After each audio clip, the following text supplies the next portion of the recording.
Donald Trump manufactured a disaster and then deflected every piece of blame and every responsibility in one of the most unpresidential responses. It's absolutely deplorable.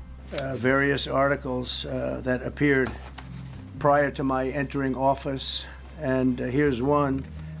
The FAA's diversity push includes focus on hiring people with severe intellectual and psychiatric disabilities. That is amazing. So we got to go through the history and figure out how he manufactured this disaster.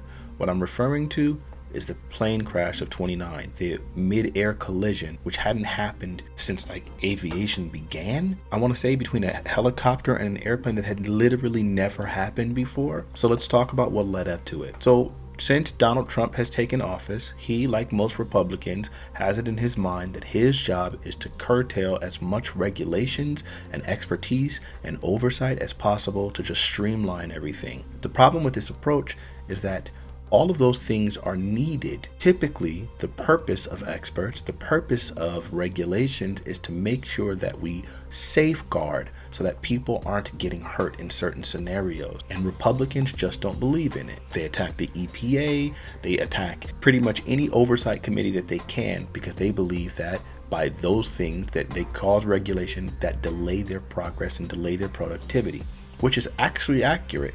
Most of the times these things do delay productivity, but the need for them can't be ignored. Simply because something makes something a little bit more difficult doesn't mean that it isn't more beneficial. Look at it like wearing maybe some sort of restrictive guards or something, right? Like a jock strap. You wear that to protect yourself. Now, maybe it might be a little bit more restricting, maybe it's a little uncomfortable, but it's needed. Or like knee pads if you're like a skater. It's like, sure, maybe it restricts your movement a little bit, but come tragedy, you need those things in place to protect you. Republicans don't see it that way. They only see profit. January 20th, Trump fired the FAA director.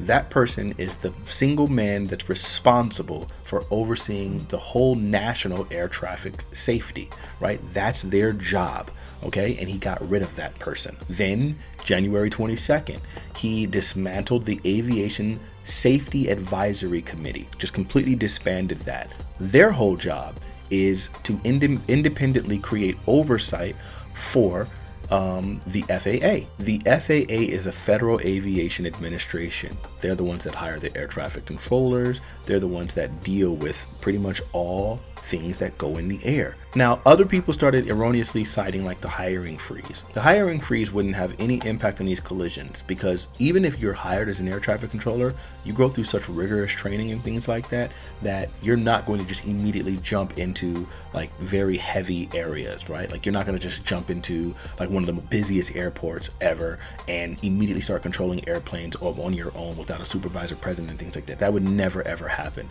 So the hiring freeze happened, the day after he fired the FAA director. That wouldn't have any impact on a collision 8 days later, right? But it can down the line have an impact. So after this mid-air collision happens on 29th, after Trump did those two things, was there any reflection on his part? Not at all. His first instinct is to go ahead and say, it's Democrat policies. Obama did this and Biden did that and DEI. And it's like, okay, wait, what did DEI have to do with this directly? And he doesn't have an answer. I understand that. That's why I'm trying to figure out how you can come to the conclusion right now that diversity had something to do with this crash. Because I have common sense, okay? And unfortunately, a lot of people don't. We want brilliant people doing this. This is a major chess game. They're still under investigation. And he said it's under investigation, but not before he lambasted Obama and Biden for their abysmal policies that somehow led to this collision. Like, it's absolutely insane. It's unpresidential. Right now, we're in the middle of a tragedy. Families have lost family members. Lives have been lost, and his first thing is to sit here and start playing political theater. It's unpresidential. No reflection on his part. Never going to reference the idea that, hey, maybe I fired the specific safety oversight committee, which had regulations that could have prevented these types of things from happening already. Do you understand how absurd that is? This is the Republican way. From the fiery keep of the dragon. If, for any reason, the winner is unsuccessful, the first runner-up will take his place, and so on and so forth. Some of you may die, but it's a sacrifice I am willing to make. What they do is they get rid of all the safeguards, they get rid of anything that could have any damage, and then they hide their hands afterwards. This is the game that they play. They don't like anything restricting their ability, and anything that can make them money, anything that can streamline things, they want it to be done that way. But sometimes you need guardrails in order to prevent tragedies.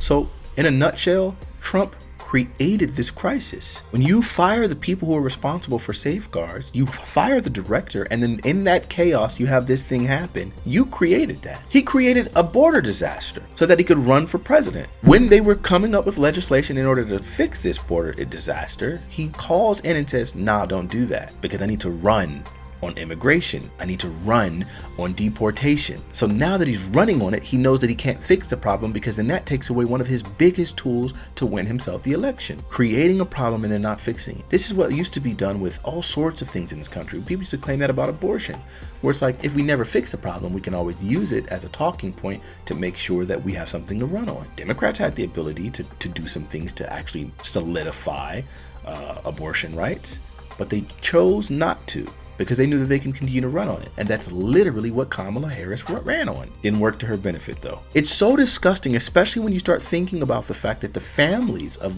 the pilot, decided that they felt that they needed to release a statement, because if the DEI is being blamed, then they have to talk about their daughter and explain, oh no, she was one of the top 20% of her class. She was exceptional. She had this amount of training with these really highly qualified people. She's a decorated, dedicated person. Like, just highlighting her greatness in order to offset the damage that's going to be caused by someone implying that she was only a DEI hire. It's absolutely absurd.